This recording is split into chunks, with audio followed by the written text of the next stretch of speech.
जय श्री कृष्णा। राधे राधे। भगतजनों, हिंदू पंचांग के अनुसार भाद्रपद माह के शुक्ल पक्ष की तृतीया तिथि को हरतालिका तीज का त्योहार मनाया जाता है।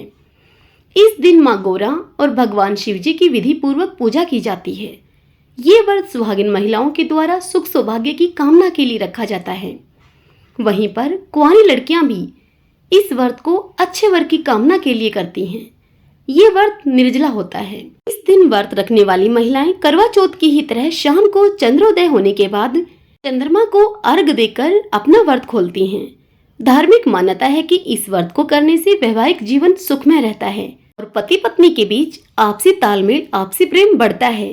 हरतालिका तीज पूजा के लिए सबसे पहले भगवान शिव, माता पार्वती और भगवान गणेश की मिट्टी की मूर्ति की जरूरत होती है। इसके अलावा पीला वस्त्र, केले का पत्ता, जनेऊ, सुपारी, रोली, बेलपत्र, धतूरा, शमी के पत्ते, दूर्वा, कलश, अक्षत, घी, कपूर, गंगाजल, दही, शहद और 16 श्रृंगार का सभी सामान जैसे कि सिंदूर, बिंदिया, मेहंदी, कुमकुम, रोली, चूड़ियां आदि। हरतालिका तीज व्रत के दिन प्रातःकाल में उठकर स्नान आदि करने के बाद आप स्वच्छ वस्त्र धारण करें। फिर शुभ मुहूर्त के समय हाथ में जल लेकर व्रत का संकल्प करने के बाद व्रत की पूजा आरंभ करें। इस दिन माता पार्वती और शिव जी के साथ उनके पुत्र गणेश जी की भी पूजा की जाती है। इस दिन माता पार्वती, शिव जी और गणेश जी की मिट्टी की प्रतिमा बनाएं और उसके बाद उन्हें एक चौकी पर स्थापित करें। माता पार्वती को अक्षत, चुनरी, फल फूल, धूप, दीप आदि अर्पित करें। वहीं शिव जी को सफेद चंदन, बिल्वपत्र, भांग, धतूरा आदि अर्पित करें। भगवान शिव को इस दिन सफेद फूल आवश्यक रूप से अर्पित करने चाहिए। भगवान शिव की पूजा करते समय ओम नमः शिवाय इस मंत्र का जाप करें। उसके बाद शिव, पार्वती, गणेश जी को भोग लगाएं। मां पार्वती जी का पूजन करते समय ओम उमाय नमः इस मंत्र का जाप करें और कुंवारी लड़कियां अच्छे वर की कामना करें। यदि आप विवाहित हैं तो अपने वैवाहिक जीवन सुखमय रहे, खुशमय रहे, इस प्रकार की आप कामना करें। हरतालिका तीज व्रत में सुहाग की सामग्री चढ़ाई जाती है, जिसमें मेहंदी, कुमकुम, सिंदूर, कंघी, महावर, श्रीफल, कलश, चूड़ियां, बिछिया, काजल, बिंदी, अबीर, चंदन, घी, तेल, कपूर, कुमकुम और दीपक, यही सामग्री हरतालिका तीज के दिन दान में दी जाती है। आइए अब आपको बताती हूँ तीज के इस व्रत को हरतालिका क्यों कहते हैं। हरतालिका 2 शब्दों के मेल से बना है, हरत एवं आलिका। हरत का तात्पर्य हरण से है और आलिका सखियों को संबोधित करता है। मान्यता है कि इस दिन माता पार्वती की सहेलियां उनका हरण करके उन्हें जंगल में लेकर चली गई थीं, जहां माता पार्वती ने भगवान शिव को प्राप्त करने के लिए कठोर तपस्या किया था। हरतालिका तीज के पीछे मान्यता यह भी है कि जंगल में स्थित गुफा में जब माता भगवान शिव की कठोर आराधना कर रही थी, तब उन्होंने रेत के शिवलिंग को स्थापित किया था। मान्यता है कि यह शिवलिंग माता पार्वती के द्वारा हस्त नक्षत्र में भाद्रपद शुक्ल तृतीया तिथि को स्थापित किया गया था। इसी कारण से इस दिन को हरतालिका तीज के रूप में मनाया जाता है। आइए अब आपको बताती हूँ हरतालिका तीज पर किन विशेष चीजों का भोग लगाएं भगवान को, जिससे कि आपका यह व्रत पूर्ण फल दे। हरतालिका तीज पर माता पार्वती को घी का भोग लगाने और उसका दान करने से रोगी को कष्ट से मुक्ति मिलती है।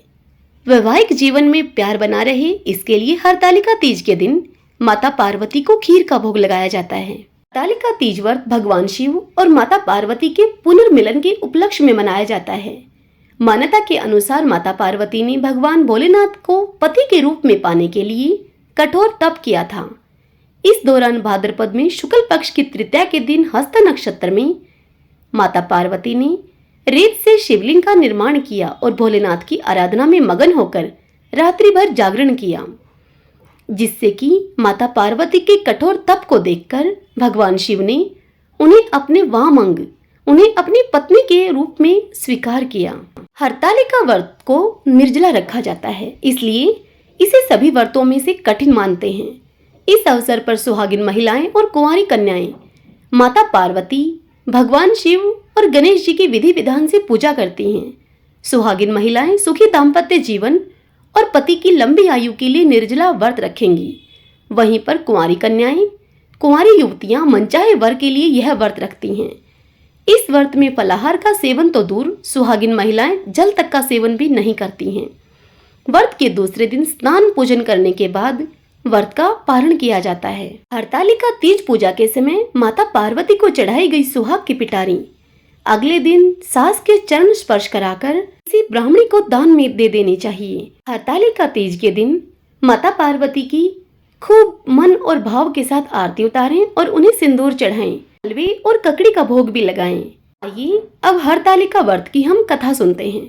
सब बोलिए शिव शंकर भगवान पार्वती माता की जय, तीज माता की जय। एक समय भगवान शंकर माता पार्वती से कहने लगे कि देवी, एक बार तुमने हिमालय पर्वत पर जाकर गंगा किनारे मुझको पति के रूप में पाने के लिए कठिन तपस्या प्रारंभ की थी।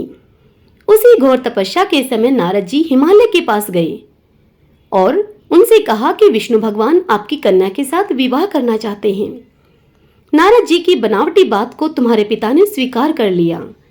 फिर नारद जी विष्णु जी के पास गए और कहा कि आपका विवाह हिमालय ने पार्वती के साथ करने का निश्चय किया है, आप इसकी स्वीकृति दे दीजिए। तब नारद जी के जाने के पश्चात पिता हिमालय ने तुम्हें भगवान विष्णु के साथ निश्चय किया गया विवाह संबंध बतलाया। यह बात सुनकर तुम्हें अत्यंत दुख हुआ। एक सखी के द्वारा दुख का कारण पूछे जाने पर तुमने उससे कहा कि मैं इधर भगवान शंकर के साथ विवाह करने के लिए कठिन तपस्या कर रही हूँ और उधर हमारे पिताजी विष्णु के साथ संबंध करना चाहते हैं हमारा। तुम मेरी सहायता करो, अन्यथा मैं प्राण त्याग दूंगी। सखी ने धीरज देते हुए तुमसे कहा कि मैं तुम्हें ऐसे वन में लेकर चलूंगी कि तुम्हारे पिता को कुछ पता न चलेगा।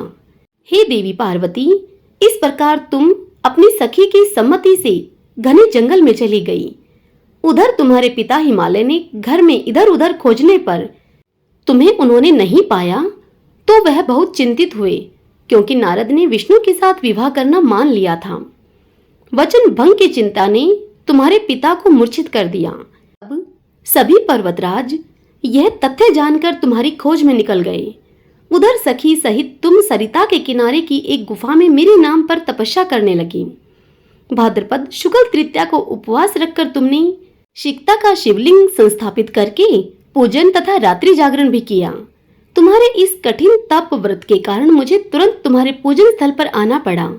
तुम्हारी मांग तथा इच्छा के अनुसार तुमको मुझे अर्धांगिनी रूप में स्वीकार करना पड़ा। पश्चात मैं तुरंत कैलाश पर्वत पर चला गया। प्रातः वेला में जब तुम पूजन सामग्री नदी में छोड़ रही थी, उसी समय हिमालय राज उस स्थान पर पहुंच गए। वे तुम दोनों को देखकर तुमसे पूछने लगे कि बेटी, तुम यहाँ कैसे आ गई? तब तुमने विवाह वाली सारी बात उन्हें सुना दी। सारी बात सुनने के बाद हिमालय राज तुम्हें घर लेकर आए। तब शास्त्र विधि से तुम्हारा मेरे साथ विवाह हुआ। हरतालिका व्रत का नामकरण सखी द्वारा हरि जाने पर इसका नाम हरतालिका पड़ गया। शंकर जी ने पार्वती से यह भी बताया कि जो स्त्री इस व्रत को परम श्रद्धा से करेगी उसे तुम्हारे समान ही अचल सुहाग मिलेगा। इस व्रत को करने वाली स्त्रियां पार्वती के समान सुखपूर्वक पति रमण करके शिवलोक को जाती हैं।